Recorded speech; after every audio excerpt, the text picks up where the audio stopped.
Goeiemiddag elkeen aan hier lekker op 'n Vrydagmiddag.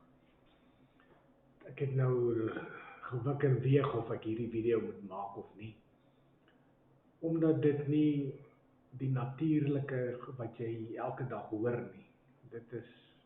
Ek voel net ek moet hierdie video maak want as dit dalk gebeur dat jy, ek hoop dit sal nie, maar dat jy of een van jou geliefdes in hierdie situasie is sodat jy kan weet wat om te doen. Want in die tye wat ons leef is dit baie moontlik. So wat ek wil so kom ek gaan eers so 'n bietjie terug. So 2 jaar terug, net nadat ek my vrou verloor het, so 3 maande daarna, toe het ek 'n verskriklike aanval gehad van die spirit of death. Wat doen die spirit of death? Hy het net een doel wat hy doen. En dit was 'n baie lang, dit was 'n 3 ure lang spiritual battle wat ek gehad het. En waar ek eventually oorwinning oor gekry het. Nou hierdie Sondag wat nou verby is, die oggend toe ek opstaan en ek begin so stadig gaan klaarmaak vir kerk, en toe ek so in die spieël kyk, toe skrik ek vir my in 'n ander bloedgroep in. Ek was letterlik 5 jaar ouer. Ja, glo dit of nie, ek was 5 jaar ouer, gelyk vir myself. En ek het nie geweet wat gaan hier aan nie. Ek het amper nie eens kerk toe gegaan nie. En ek het nie idee gehad wat gaan hier aan nie. Maandagoggend nog dieselfde. Dinsdag, toe het nog dieselfde is, toe besef ek, maar dit is die spirit of death wat besig is om te werk met my. En die Woensdagoggend 12 uur, soos ek my elke oggend, ek staan 12 uur op en dan bid ek. En ek het so 10 minute gebid.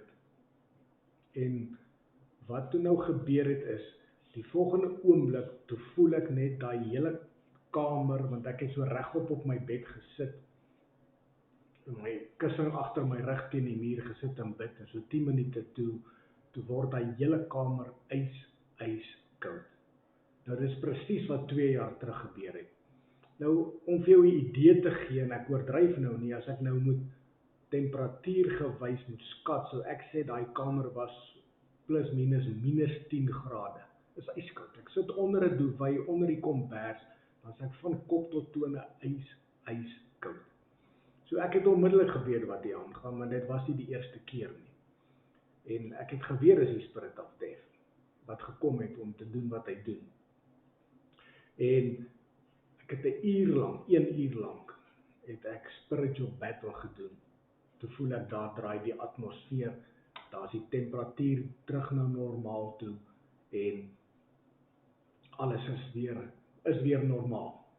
So wat het ek gedoen? Wel, in hierdie uur het ek 'n hele paar goed gedoen. En dit is wat ek wil hê moet nou mooi luister om jou te help, sou so iets dalk met jou of 'n geliefde gebeur. Eerstens het ek in tale gebid die hele tyd. Onthou net, 'n spiritual battle is nie, die mens gaan vir jou verwoes. Dis nie spiritual battle nie. Jy maak jou mond oop en jy praat. Dit is wat spiritual battle is. Jy skree nie, jy praat met autoriteit, soos wat ek nou hier met julle praat. Dit is hoe jy spiritual battle doen. So ek het die hele tyd in tale gebid. Intussen dit deur het ek God geprys die hele tyd. Ek het selfs, want ek het op my foon het ek so klomp, seker so lys, nie so lank wys, wat skrifgedeeltes in die Bybel wat jy God net prys. Ek het dit gelees.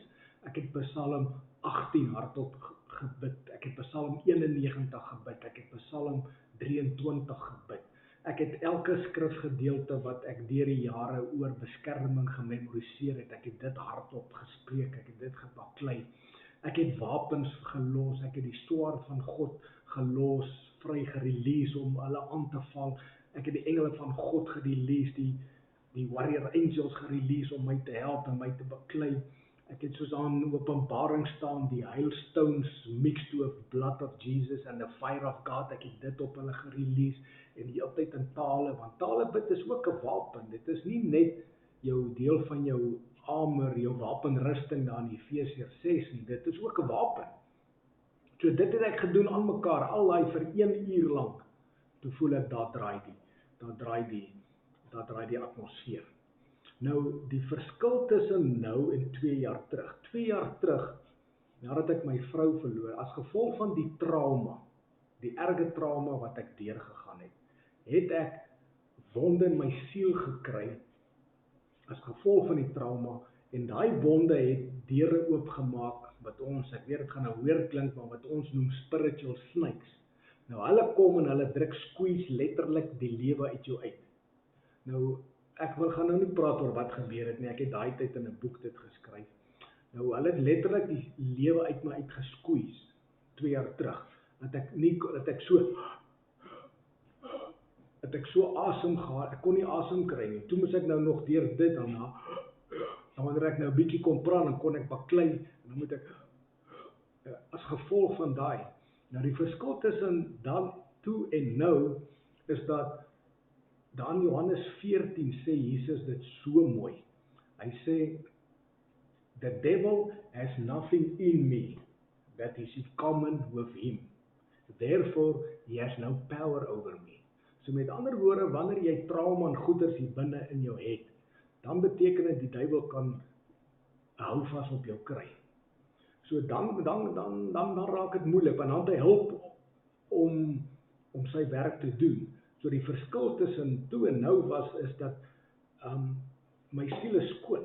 Daar's niks demons, niks evil snakes nie, niks. Ek is skoon, ek is heeltemal, en dit het my gehelp. Dit het my verskriklik gehelp. En antwoord, ek het nooit gesukkel of iets om te bid, om te baklei nie. Ek was heeltemal reg.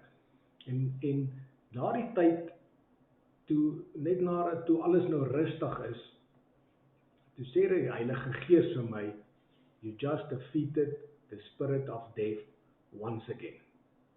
So, die rustigheid wat daar gevolg het, na hierdie geveg, ek wil dit nie probeer beskryf nie, want ek het nie die woordeskat om dit te sê nie, dis iets anders.